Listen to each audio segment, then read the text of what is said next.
आदर्श बहू। एक सेठ था, उसके 7 बेटे थे। उन 7 में 6 का विवाह हो चुका था। अब 7वें बेटे का विवाह हुआ। उसका विवाह जिस लड़की से हुआ वो अच्छे समझदार माँ बाप की बेटी थी। माँ बाप ने उसको अच्छी शिक्षा दी थी।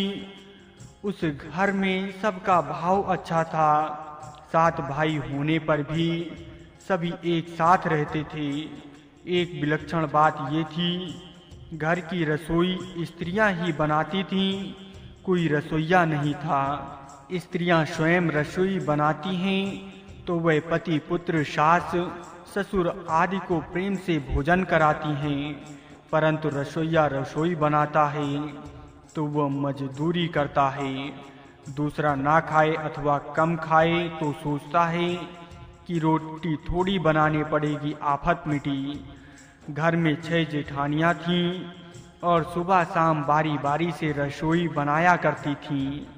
हर एक जेठानी की 3 दिन में बारी आया करती थी, परंतु उनमें खटपट रहती थी।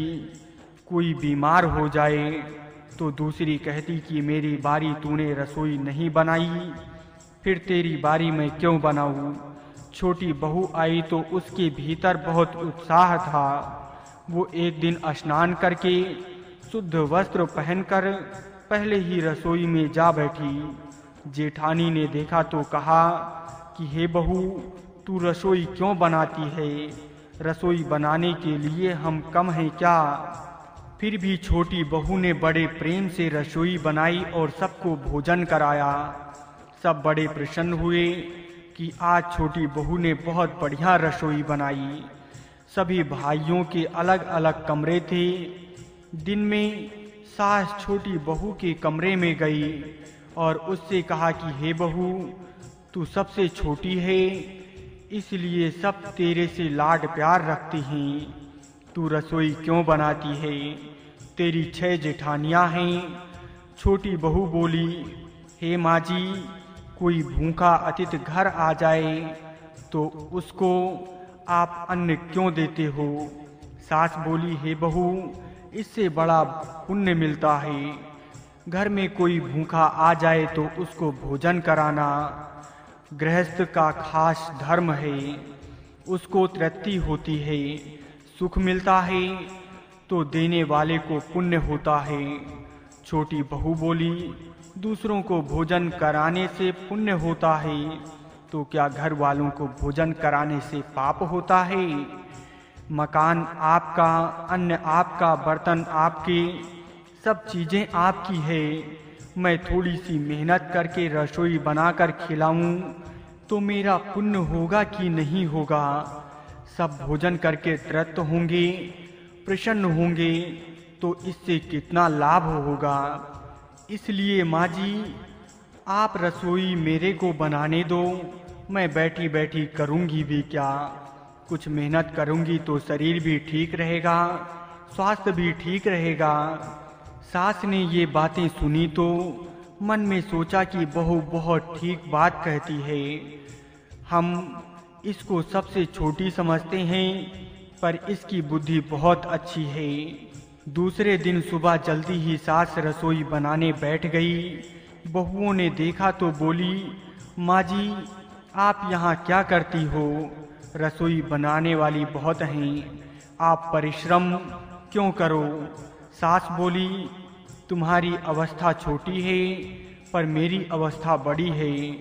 मेरे को जल्दी मरना है, मैं अभी पुण्य नहीं करूँगी तो फिर कब करूँगी? बहुएं बोली, इसमें क्या पुण्य है, ये तो घर का काम है। सास बोली, घर का काम करने से पाप होता है क्या? जब भूखे व्यक्तियों को, साधुओं को, ब्राह्मणों को भोजन कराने से पुण्य होता है तो क्या घर वालों को भोजन कराने से पाप होता है क्या? उल्टे इसका तो व्यक्तिगत पुण्य होता है।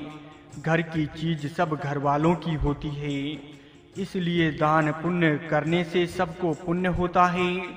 परंतु खुद मेहनत करके रसोई बनाई जाए तो अकेले रसोई वाले को पुण्य होता है। हम बड़े बूढ़े अभी पुण्य नहीं करेंगे तो फिर कब करेंगे? सास की बातें सुनकर सब बहुओं के भीतर उत्साह हुआ कि इस बात का हमने ख्याल ही नहीं किया कि घर का काम करने से, भोजन बनाकर सबको खिलाने से भी पुण्य होता है। ये युक्ति बहुत बढ़िया है। अब जो बहू पहले जग जाए वही पहले रसोई बनाने बैठ जाए। आपस में खटपट होने लगी। ये कहती कि रसोई मैं बनाऊंगी, दूसरी कहती कि मैं बनाऊंगी। सेठ के पास ये बात पहुंची तो उसने कहा कि सब अपनी अपनी बारी बांध लो और अपनी अपनी बारी में रसोई बनाओ। पहले जब रसोई तू बना ये भाव था तब 6 बारी बंधी थी।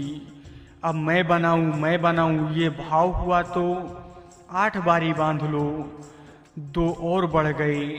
सास और छोटी बहू काम करने में तू कर, इससे काम बढ़ जाता है और आदमी कम हो जाते हैं। पर मैं करूं, इससे काम हल्का हो जाता है और आदमी बढ़ जाते हैं। धनी आदमी घर के काम धंधे के लिए नौकर रखते हैं। नौकर कोई साधु सन्यासी थोड़ी होता है, उसका भी अपना कुटुंब होता है। वो अपने घर का भी काम करता है और आपके घर का भी काम करके पैसे ले जाता है। परंतु आप अपने घर का काम भी नहीं कर सकते और बड़े कहलाते हो। आप बड़े हुए कि नौकर बड़ा हुआ। छोटी बहू ने सोचा कि अब तो चौथे दिन बारी आती है, क्या किया जाए। घर में आटा पीसने की पुरानी चक्की पड़ी थी।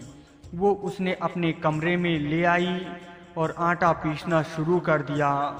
मशीन की चक्की का आटा गरम होता है और गरम गरम ही बोरी में भर देने से जल जाता है, जिससे उसकी रोटी स्वादिष्ट नहीं होती। परंतु हाथ से पीसा हुआ आटा ठंडा होता है और उसकी रोटी स्वादिष्ट होती है। छोटी बहू हाथ से आटा पीसकर उसी से रोटी बनाई तो सब कहने लगे कि आज तो फुलके का जायका बड़ा विलक्षण है। सास ने छोटी बहू के पास जाकर कहा कि हे बहू, तू आटा क्यों पीसती है? अपने पास पैसों की कमी नहीं है, भगवान ने बहुत दिया है। बहू ने कहा, हे माँ जी, भले ही पैसा बहुत हो पर आटा तो रोजाना मैं ही पीसूंगी। हाथ से आटा पीसने से शरीर ठीक रहता है, व्यायाम स्वतः ही हो जाता है, बीमारी नहीं आती, वैद्यों डॉक्टरों के चक्कर नहीं काटने पड़ते।